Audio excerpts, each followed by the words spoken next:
رات کے کسی خاموش لمحے میں اگر آپ اپنی تمام خواہشات، تمام خواب، تمام کامیابیاں اور اپنی پوری شناخت ایک طرف رکھ دیں تو آخر آپ کے اندر باقی کیا بچتا ہے؟ اور اگر کوئی فلسفی یہ دعویٰ کرے کہ آپ کی زندگی، آپ کی محبت، آپ کے فیصلے، یہاں تک کہ آپ کی آزادی بھی دراصل آپ کی اپنی نہیں، یہ صرف ایک فلسفی کی کہانی نہیں، یہ اس شخص کی کہانی ہے جس نے انسانی خوشی کے پورے تصور کو چیلنج کر دیا۔ ایک ایسا آدمی جس نے کہا کہ دنیا کی اصل حقیقت وہ نہیں جو آپ دیکھتے ہیں، اور جو کچھ آپ حقیقت سمجھتے ہیں شاید وہ صرف ایک پردہ ہے۔ یہ کہانی ہے آرتھر شوپن ہاور کی، وہ شخص جسے آج جدید نفسیات، وجودیت، ادب اور یہاں تک کہ جدید سائنسی سوچ کے کئی دھاروں کا خاموش معمار سمجھا جاتا ہے۔ 19ویں صدی کا یورپ تیزی سے بدل رہا تھا، سائنس ترقی کر رہی تھی، صنعتیں پھیل رہی تھیں، لوگ یقین کرنے لگے تھے کہ انسان عقل کے ذریعے ہر مسئلے پر قابو پا لے گا۔ لیکن اسی دور میں ایک آدمی بیٹھا دنیا کو بالکل مختلف زاویے سے دیکھ رہا تھا۔ اس کی نظر میں ترقی ایک سراب تھی، خوشی ایک عارضی دھوکہ، اور زندگی ایک مسلسل جد و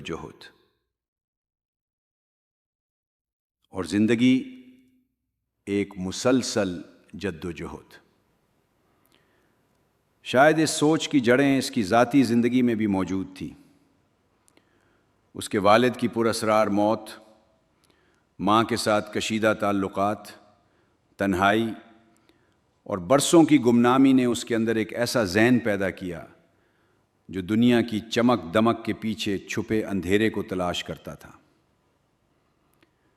لیکن اصل کہانی یہاں سے شروع نہیں ہوتی۔ اصل کہانی ایک سوال سے شروع ہوتی ہے، حقیقت آخر ہے کیا؟ اس سوال نے صدیوں سے فلسفیوں کو پریشان کیا تھا۔ پھر آئے ڈیوڈ ہیوم، انہوں نے ایک خطرناک حملہ کیا۔ انہوں نے کہا، ہم جس چیز کو سبب اور نتیجہ سمجھتے ہیں شاید وہ صرف ہماری عادت ہو۔ ہم ہر روز سورج طلوع ہوتے دیکھتے ہیں، لیکن کیا ہم واقعی جانتے ہیں کہ کل بھی سورج طلوع ہوگا؟ یہ سوال معمولی نہیں تھا، یہ جدید علم کی بنیادوں کو ہلا دینے والا سوال تھا۔ اور پھر میدان میں آئے ایمانوئل کانٹ۔ انہوں نے دنیا کو دو حصوں میں تقسیم کر دیا، ایک وہ دنیا جو ہمیں دکھائی دیتی ہے، اور ایک وہ حقیقت جو شاید ہماری پہنچ سے ہمیشہ باہر رہے گی۔ یہیں سے شوپن ہاور نے کھیل بدل دیا۔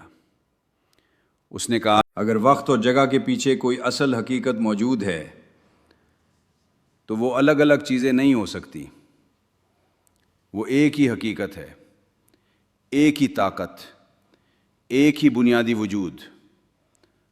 اور اس نے اس طاقت کو ایک نام دیا، ول، ارادہ، خواہش، بنیادی قوت۔ وہ قوت جو ہر زندہ چیز کے اندر دھڑک رہی ہے، درخت میں بھی، جانور میں بھی، انسان میں بھی، اور شاید پوری کائنات میں بھی۔ آپ کو لگتا ہے کہ آپ اپنی مرضی سے فیصلے کرتے ہیں؟ آپ کو لگتا ہے کہ آپ نے اپنی زندگی کا راستہ خود چنا؟ لیکن شوپن ہاور کہتا ہے نہیں، آپ کے اندر ایک اندھی قوت کام کر رہی ہے، ایک ایسی قوت جو زندہ رہنا چاہتی ہے، پھیلنا چاہتی ہے، بقا چاہتی ہے، اور آپ کی عقل، وہ صرف اس قوت کا مشیر ہے، حاکم نہیں۔ یہ تصور بعد میں نفسیات کی دنیا میں دھماکے کی طرح ظاہر ہوا جب سگمنڈ فروئڈ نے لاشعور کی بات کی، جب انسان کے پوشیدہ محرکات پر تحقیق شروع ہوئی، جب یہ سوال اٹھا کہ کیا واقعی انسان اپنے فیصلوں کا مکمل مالک ہے؟ لیکن حیرت انگیز بات یہ ہے کہ شوپنہاور ان راستوں پر اس وقت چل رہا تھا جب یہ تمام نظریات ابھی پیدا بھی نہیں ہوئے تھے۔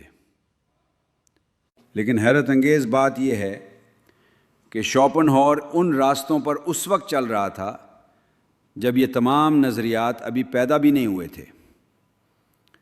اور پھر وہ ایک اور چونکا دینے والا دعویٰ کرتا ہے۔ وہ کہتا ہے کہ انسان کی سب سے بڑی غلط فہمی خوشی کے بارے میں ہے۔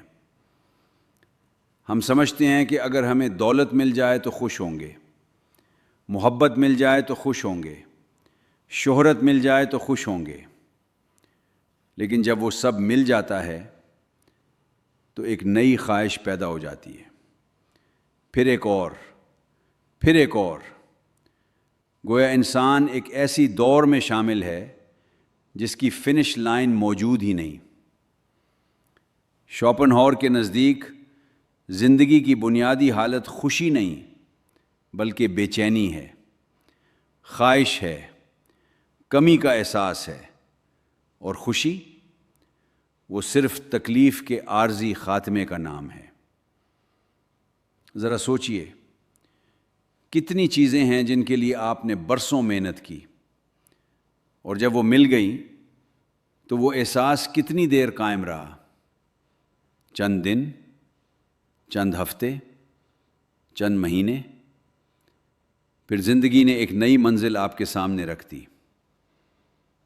کیا آپ کو لگتا ہے یہ سب محض اتفاق ہے، یا واقعی ہمارے اندر کوئی ایسی طاقت کام کر رہی ہے جو کبھی مطمئن نہیں ہوتی؟ لیکن یہاں شوپنہاور صرف تاریکی کی بات نہیں کرتا، وہ ایک راستہ بھی دکھاتا ہے۔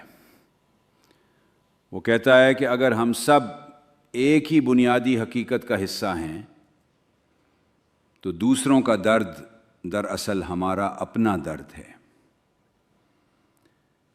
یہی وجہ ہے کہ اس کی اخلاقیات کی بنیاد رحم ہے، ہمدردی ہے، کمپیشن ہے، کیونکہ جب پردے ہٹتے ہیں تو انسان اور انسان کے درمیان فاصلے کم ہونے لگتے ہیں۔ شاید اسی لیے وہ مشرقی فلسفے، بدھ مت اور قدیم ہندوستانی فکر سے اتنا متاثر تھا۔ اسے ان روایات میں ایک ایسی بازگشت سنائی دیتی تھی جو اس کے اپنے خیالات سے ملتی تھی۔ ایک ایسی دنیا جہاں انا ایک پردہ ہے، جہاں علیحدگی ایک وہم ہے، اور جہاں سکون خواہشات کے پیچھے بھاگنے میں نہیں بلکہ ان سے اوپر اٹھنے میں ہے۔ مگر شاید اس کی سب سے پراسرار بات آرٹ کے بارے میں تھی، خاص طور پر موسیقی۔ وہ کہتا تھا کہ جب انسان موسیقی میں ڈوب جاتا ہے تو چند لمحوں کے لیے وہ اس بے رحم دور سے نکل آتا ہے، خواہش خاموش ہو جاتی ہے، وقت دھندلا جاتا ہے، اور انسان کسی گہری پوشیدہ حقیقت کے قریب پہنچ جاتا ہے۔ اور یہی وہ لمحہ ہے جہاں پوری کہانی ایک نئے معنی اختیار کرتی ہے۔ شاید اسی لیے موسیقی ہمیں ایسے جذبات محسوس کرا دیتی ہے جنہیں الفاظ بیان نہیں کر سکتے، اور یہی وہ لمحہ ہے جہاں پوری کہانی ایک نئے معنی اختیار کرتی ہے۔ شوپنہاور صرف مایوسی کا فلسفی نہیں تھا، وہ ایک تشخیص کرنے والا شخص تھا۔ وہ انسانی حالت کا ایک بے رحم مبصر تھا۔ اس نے وہ سوالات پوچھے جن سے اکثر لوگ بچنا چاہتے ہیں۔ ہم کیا چاہتے ہیں؟ ہم کیوں چاہتے ہیں؟ اور کیا ہم واقعی آزاد ہیں؟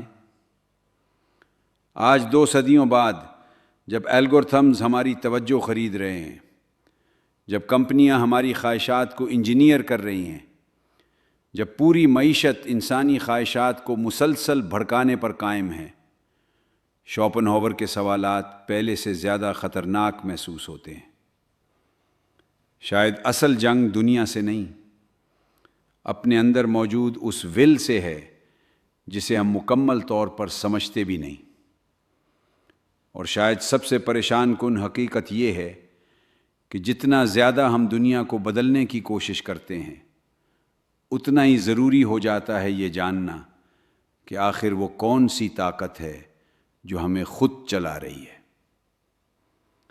اصل سوال یہ نہیں کہ شوپنہاور درست تھا یا غلط، یا صرف ایک خوبصورت پردہ۔ اصل سوال یہ ہے اگر وہ جزوی طور پر بھی درست تھا تو پھر ہماری آزادی، ہماری خوشی اور ہماری پوری زندگی کے بارے میں ہم جو کچھ سمجھتے ہیں کیا وہ واقعی حقیقت ہے یا صرف ایک خوبصورت پردہ؟ اور اگر پردے کے پیچھے واقعی کچھ اور موجود ہے تو کہانی ابھی ختم نہیں ہوئی۔